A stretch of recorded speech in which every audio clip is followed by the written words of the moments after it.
guy from New York. What's that? A double? Okay. What is he's under the misconception What? that the Rockets are going to win the series. That had nothing to do with it. That would be nice. That would be good for KW. It would be great.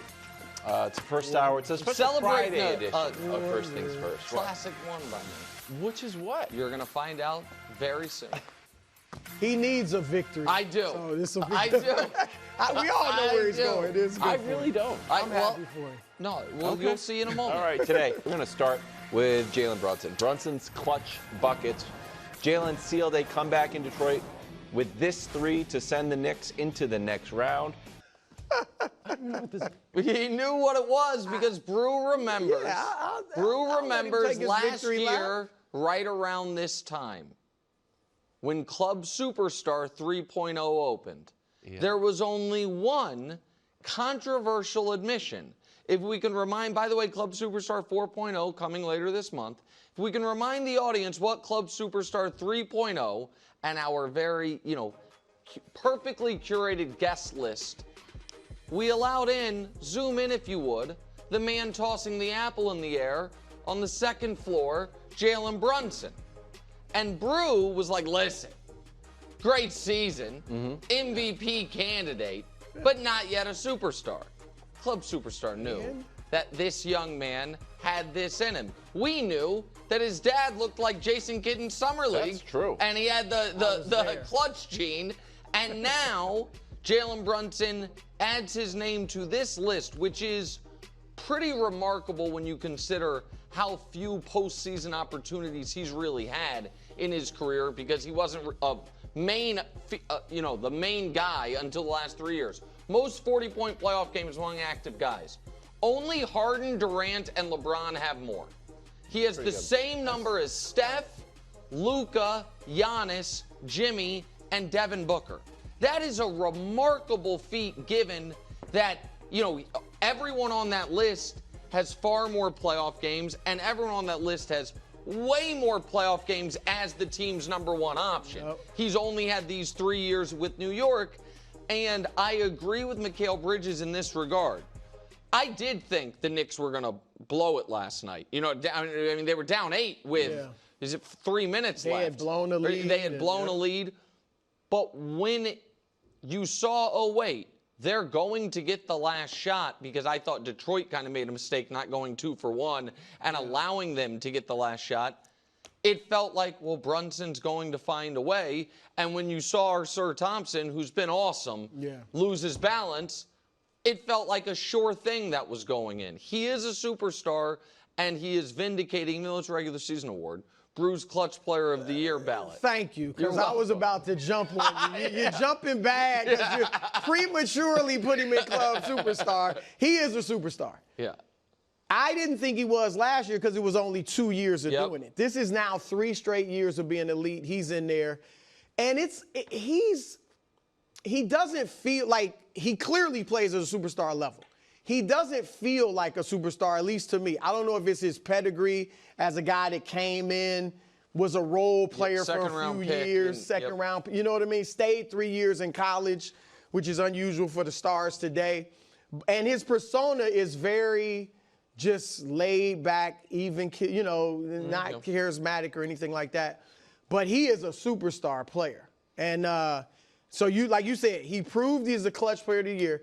That move, like if we could see that again, it wasn't only a tremendous crossover move, but he went between his legs from the back. Like that's a move you don't see every day. It's not a typical crossover. I think you didn't want to give Asar a chance to maybe swipe at the ball, but that was tremendous. And like you said, Asar is a great defender, has the length on him, the athleticism. He's also, Brunson, the latest bit of evidence that skills matter. Skills matter. There was a time shortly after Jordan emerged and took over when the game for 10-plus years, it became about athleticism. Like teams were drafting guys that were just long and athletic and could run and jump. Are you talking about like in the 90s? Like when are you talking Early about? 2000s too. 90s, early 2000s. And Steph, Harden, the international guys, and now Jaylen Brunson are showing It's about skills. And this dude, it's been hard work, intelligence, staying 3 years in college, learning the game, and skills that have elevated him to this level. There's been some talk out there about where is he ranking among Knicks greats. I think some people are foolishly saying he's like the greatest Knick ever. Look, the Knicks, despite being one of the most prestigious franchises, don't have a great basketball history. Let's call it what it is. I mean, their last championship was 1973. So, but here's what I've got. Walt Frazier, Willis Reed, and Patrick Ewing, even though Ewing didn't win the ring, they're at the top tier. That second tier, I still got Bernard King right below them, ahead of Brunson. But after that, to me, it's Brunson after that. Carmelo's not. I put him ahead of Carmelo now. Carmelo was 7 seasons with the Knicks, 6.5, but 7 postseasons. His last 4 years with the Knicks, with all due respect, he's a better player at this stage of their careers, than Brunson. We'll see what Brunson ends up doing. But I'm not saying Brunson is yet a Hall of Fame or anything like that. Melo's a legit Hall of Famer, obviously. But his last 4 years with the Knicks, he didn't even make the playoffs. They didn't have a winning record any of those years. And his first 3 years, they went out twice in the first round and once got to the second round. This is Brunson's 3rd straight year carrying the Knicks to the second round. So, and finally, Nick, he's the best player, he was the best player in the series. Cade may eventually become that. Towns should be. I mean, when you look at the pedigree, Towns should have been the best player in the series, but Brunson was the best player in the series, and he proved it. Move on? Yeah, sure. Okay. Game 1 in Boston next Monday. Knicks winless against the Celtics this year. Yeah, I mean, I think that's fair. Just beat the Pistons. This season, the Knicks are 0-4. The Celtics are averaging 125 points by shooting 50% from the field, shooting 43.5% from 3. The Knicks are only shooting 35%. And if your name is not Jaylen Brunson or Karl-Anthony Towns, you're shooting under 29%. So is anyone buying that the Knicks can upset the Celtics? No. Okay. You want to go? No, go ahead. You saw it 4-0, all right? And I feel bad for the Knicks. I told Ramsey I was teasing him, but I believe this, Boston in 5. If the Knicks get to 6 games, if it's a tough, which I hope it is, a tough, hotly contested game where some of them, if not all of them, come down to the wire, the Knicks, and they lose in 6, they deserve applause. Because they got trounced not only by the Celtics during the season. I don't know if it was on that graphic. The average margin of victory was 16 points. They were 1-11 against the top 2 seeds in each conference. OKC, Cleveland, Boston. They beat Houston. That was the one team they beat, which, Houston's not of the caliber of those other 3 teams. Unfortunately, the Knicks aren't at that next level. And you showed it on the graphic. The problem with them against the Celtics are the most prolific three-point shooting team in the league. They shoot 48 a game. And the Knicks are one of the worst defensive teams against the three-point shot. They're the 5th worst team in the league in defending the 3. So you look at that. 43.5% from 3. Yeah, that is astronomical. Yeah, 35% from the Knicks is not bad. No, it's not bad. It's okay. Yeah. But 43 and the first 2 losses to the Celtics shot 48% and then 49%. In the next, you won't be anybody giving up that from 3. And so, yeah, they're going down probably in 5 games. But I hope I'm wrong. I hope they make it a real series. Well, listen, if they do get to a 6th game, it will be, and this is kind of an unintentional, I guess, in reference to the Melo diss, it will be the biggest game in Madison Square Garden this century. Game 6 to get to the conference finals will be the highest leverage, biggest game played at MSG since Sprewell and Houston were taking them to the finals in the lockout year in '99. And so, I agree with you. That would be awesome. And by the way, that'd be a tough game for anybody to win. For anybody, any road team to come into MSG under those circumstances. I know Detroit just won twice at Madison Square Garden, but this will be, so the crowd will be up and rabid for this game, which is also the other weird thing. Simmons was talking about this between Celtics and Knicks. for storied franchises in the same conference, the same region, the same division, there's not a lot of great playoff moments between these teams in modern basketball history. There's a great Bernard King, Larry Bird duel, and I think '84, and then obviously way before there were some good moments in the '70s. But there's not. Because the Knicks just haven't been up the to Knicks par. haven't been That's consistent. I sadly don't think the Knicks have any shot. Yeah. I would love for, like Bruce said, to be wrong. And the reason I say sadly is not because I live in New York and I'm a Knicks fan. I'm not a Knicks fan. I don't dislike them. My wife claims she's a Knicks fan. I didn't know this, but she told me this year. She's like, I decided I'm a Knicks fan. Who wants to go to games and root for the Knicks? Great.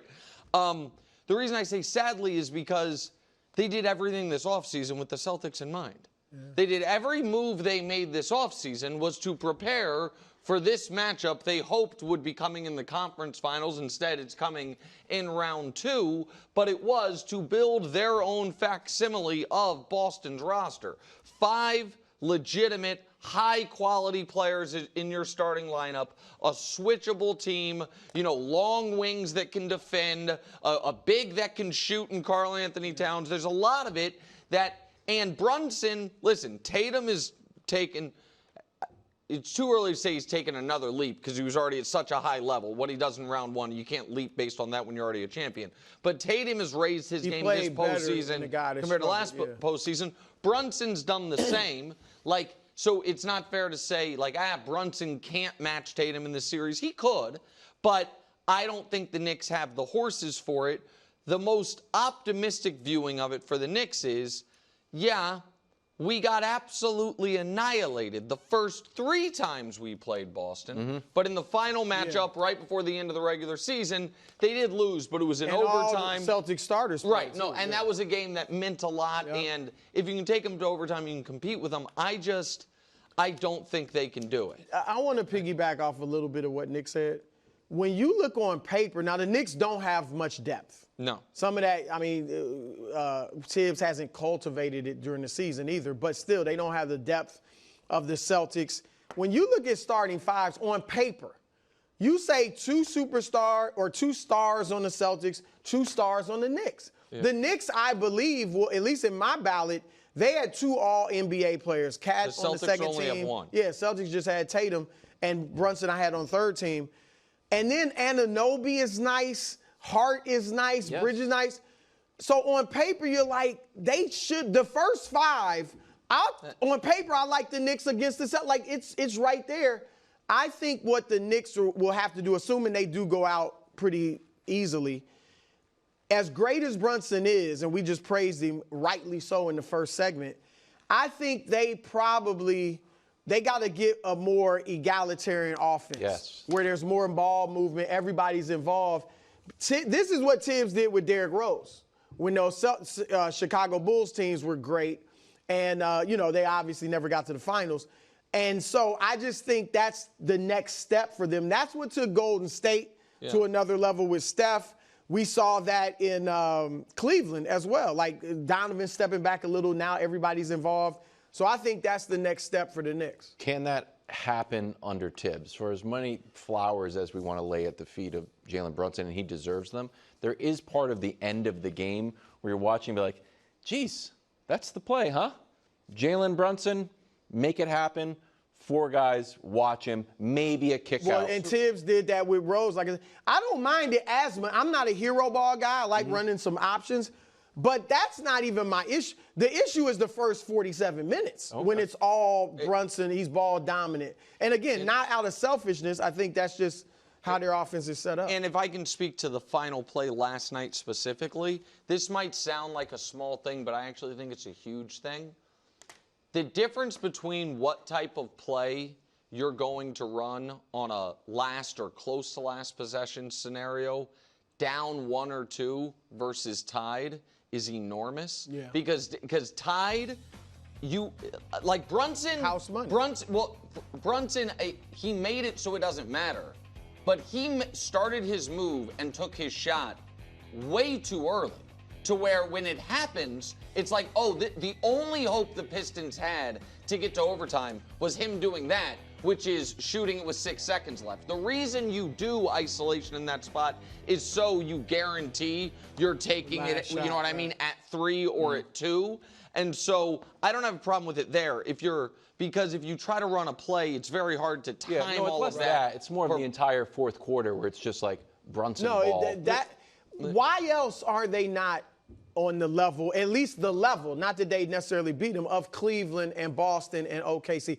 Because, again, line up the 5 starters of all those teams, and the Knicks are right there. Well, it might be that it might be what we're not talking about, which is the guys who aren't the 5 starters. I mean, the difference might be that Boston's got all those 6th man of the year and Al Horford. The Cavs have Ty Jerome, who was in the running for, 6th man, and the Knicks, it's campaign, and that's, and Deuce McBride, and so, I think that does hurt them a bit. Teams win the series 12% of the time after going 0-3 or worse versus that opponent in the regular season. Fun fact.